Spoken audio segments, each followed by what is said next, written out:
Week, a group of 59 white South Africans arrived in the US, where they've been granted refugee status. President Trump says the refugee applications were expedited because the people concerned were victims of racial discrimination, something South Africa's government denies. The Afrikaners are descended from Dutch settlers who arrived 4 centuries ago to South Africa and who led the government which brought in apartheid, a racially segregated political system which has led to discrimination against black South Africans, and it's no longer in force. Well, usually it takes years for the US government to process refugee applications, but this group waited only 3 months. Well, our North America correspondent Nomia Iqbal has been speaking to one of those who made the journey. If you're white, you're wrong in South Africa. You're a land thief, you are a racist. The whole time it's being told, and there is racist white people, plenty of them. But here's the problem with this statement. Feeling uncomfortable in a country reckoning with its history isn't the same as being persecuted. It's not really the same. And the South African government agrees. Just now, the Minister of Agriculture said this. I think it's also a very good opportunity for President Ramaphosa to be able to meet with his counterpart to dispel some of the myths and misinformation that have been whispered in his ear about South Africa. Things like a genocide. There's no genocide in South Africa. Things like mass expropriation without compensation. There's not a single farm that's been expropriated without compensation in South Africa. Yes, we have some issues with crime and criminality, but these affect all of our citizens in the same way. And you say you're not a racist white person? No, not at all. I've got many black friends. I think I've got more African black men as friends as white friends. I'm tired of being told, just because I'm white, I'm a thief. Just because I'm white, I'm wrong in this. I had nothing to do with apartheid. And that's technically true. This is a true answer. Most white South Africans alive today didn't design apartheid, but many of them, including Kleinhaus, inherited its benefit. If your family was allowed to own land, run businesses, live in a suburb, attend elite schools, or access capital while others were banned, you benefited from apartheid. Even after apartheid, a legacy ended in 1994, its economic legacies didn't just disappear. It built generational wealth for some and generational poverty for others. Not being an architect of injustices doesn't mean you didn't profit from the house. So he may not have built a system, but did not help dismantle it. And fleeing it when asked to share it, fleeing it when asked to reconsider some of it, it's not a solution. Fleeing it when you claim that affirmative action and black economic empowerment discriminate against you because you're white, but when you look at the unemployment, you still have the lowest in South Africa. When you look at the wealth, you have the highest. That doesn't make sense to me. It wouldn't make sense for the world, all right? That's why this thing about refugee people, they're seeing it what it is. It is fleeing from responsibility, from equality. It is not fleeing for any form of persecution. Nothing. Is there anything specific that's happened, Charl, that made you think, I've got to get out of here? I've got to leave? After the death threats and stuff and my machinery being cut up, and I'm still, after reporting everything to the police, not getting any protection or anything like that. The only thing that's left on my farm is a sign that says mining area. All the fences has been taken off, boom gates has been broken off. There are voices out there, including the South African... Let's break this one down. Charl Kleinhaus, one of the 49 white Afrikaner, granted refugees by USA. In this interview, he said he left South Africa because he was tired of being called a land thief and a racist. And then he claimed prosecution. He also confirmed now that he owns a farm and a mine.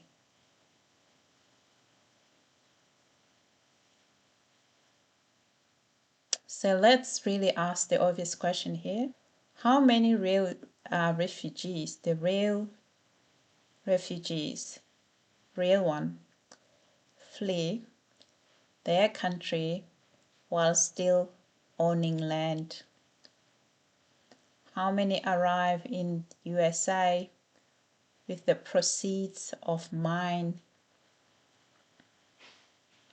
How many have prized possessions and the elderly parents they could leave behind? This isn't exile. It's entitlement on the move. And then he said he had nothing to do with apartheid. But apartheid gave him the land, the wealth, the infrastructure, the capital, and the head start. And today, he still holds the fruit of the apartheid system. Leaving doesn't make him a victim. It makes him someone who'd cash out when asked to share.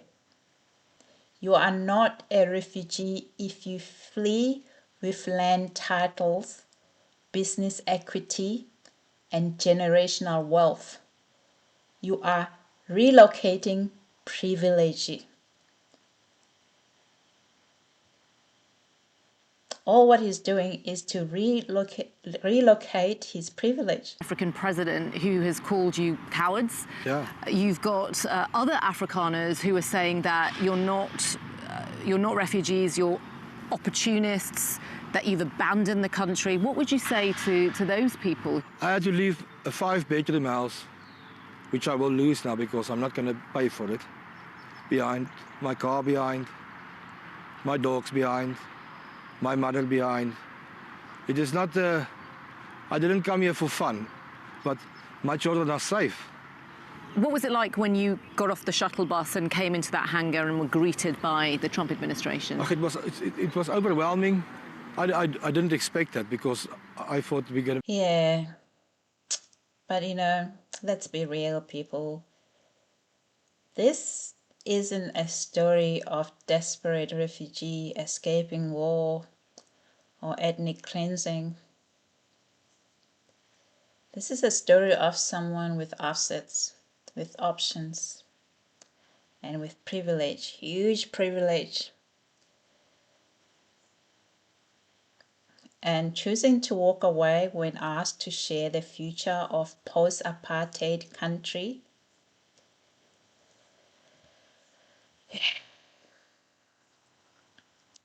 The real refugees flee with nothing but the clothes on their back.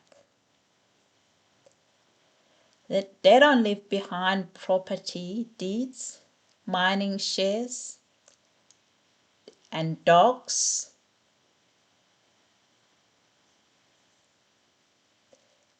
They're not worried about mortgage repayment. They're worried about survival.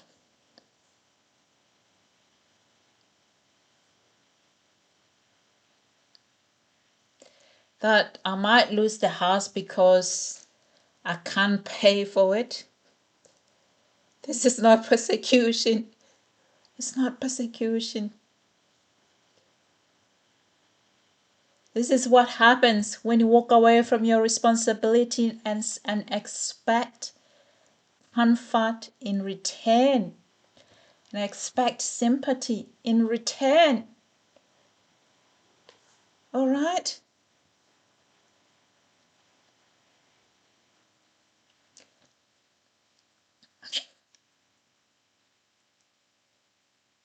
Losing your second car or third car or a 5-bedroom house isn't persecution. Is the price for cashing out of shared citizenship.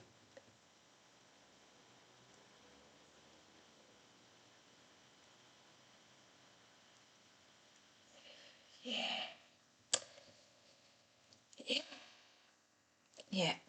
Be in a shuttle bus, taken somewhere, and we must start working. All of us that is there, we know we're going to start here from the bottom because we are the new people here.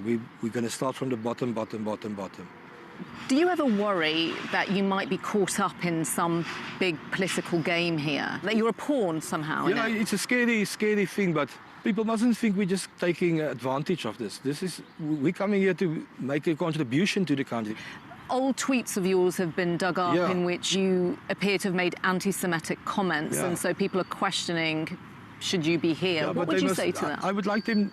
What would you like to I've clarify? deleted the comment, but I was actually thinking I should have not deleted it. If you can look where I commented on, it was Passover, the Orthodox Jews, and I'm Christian, were spitting and screaming and bumping Christians walking with the cross. For me as a Christian, that is not acceptable. In Israel, and I went and I said something on Twitter, which I copy and pasted from somebody else's page, because if you go read my post, you'll see it's not the way I write. So you had quoted someone else. I mean, the quotes... I copied and pasted it. The quotes were anti-Semitic. Yeah. They said Jews are dangerous people, they're untrustworthy, they're not God's because chosen I was people. super angry too. So you did it out of anger? Yeah, and I was in hospital at that point of time. I was on morphine. Hate is not allergic reaction to morphine. I can tell you that. Nah, it's not an allergic reaction to morphine. It's a mindset. You can't claim persecution while actually promoting it. Can you? Can you claim persecution and then promoting it at the same time?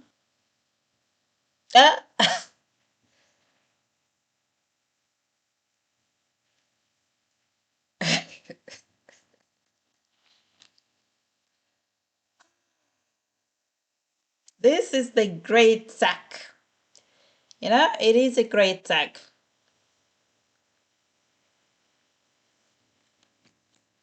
Great sack. It is. But that's not an excuse. Drugs don't make you an anti-Semite, though, do they? Even now, if I would see any person going against my religion, I will speak up against it. You have high hopes being here in America. Is there a part of you... That's not speaking up. That's retaliatory hate. Retaliatory hate, and religious critique is one thing, to critique religion, but calling Jewish people dangerous and untrustworthy is in theological arguments, it is anti-Semitism. Anti-Semitism, plain and simple. Again, I told you, didn't I? That's the reason why I introduced Eugene Terreblanche in that video. And when you look at that flag, and look at it very closely, you know, stop the video and have a look at the flag. You know, that, you know, salute that Elon Musk made during Donald Trump inauguration. Did you see that? Yes. Yeah. There's something similar about that flag, isn't there? Do you know? Yeah. And now, I hope now you've connected the dots. You know, for me, my skills is being a chemist. Synthetic chemist, people are great at analyzing things. And if you want to have the greatest person to analyze information, get yourself a chemist. Alright? You might think, oh, a chemist, you know, they work in the lab. Yes, we are working in the lab and do stuff. But the best skills For a synthetic chemist, for someone with a chemist background, is analysis. You know why? Because chemists teach you to take carbon and hydrogen, nitrogen, all the elements, put them together and form a structure. And with that structure, you're able to identify what is it they're dealing with. All right? What is it that you're dealing with here? So hopefully, I'll paste all the information for you to have everything you need to think about. It's not for me to indoctrinate you, but it's for you to think, all right, for yourself. Now that I've given you this information, so you analyze it, including these videos and other stuff that I've given you about this series. And I'm hoping I'm going to end this series today, unless something significant come up that actually I would want to talk about this stuff here. All right, I don't think it's the end of it, but I'm hoping to have a little bit of a breaker from this stuff. This is the great Zach, as we said. Alrighty, there's nothing refugee here. Alright, I think Donald Trump just wanted people who are similar like Elon Musk that would be doing the wave, the salute. Alright, for you all, entertain you with the salute. Okay, alright, thank you guys for listening. If you're new here and you like the things we talk about here, please consider subscribing. Until next time, see ya. Bye. That is anxious that it might not work out. No, to be honest with you, because of my belief, I believe this is God's plan for me. Hi everyone, I am Carvin. I am a refugee in America. I am a farmer.